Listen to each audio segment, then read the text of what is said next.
வணக்கம். இனிமையும் நீர்மையும் தமிழெனல் ஆகும் என்று குறிப்பிடும் நூல் பிங்கல நிகண்டு.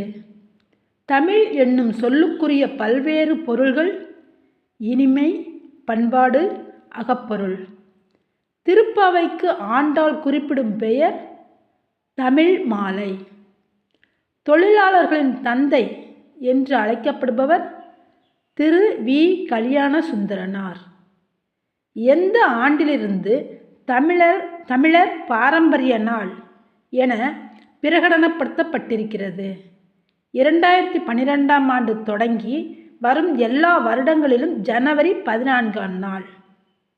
ஓர் இனத்தை அழிப்பதற்கு அவர்கள் நூல்களை எரித்தால் போதும், அவர்கள் அறிவு மேலும் வளர்வதற்கு முடியாமல் நின்றுவிடும் என்று கூறும் நூல் ஃபாரன்ஹீட் 451. நன்றி.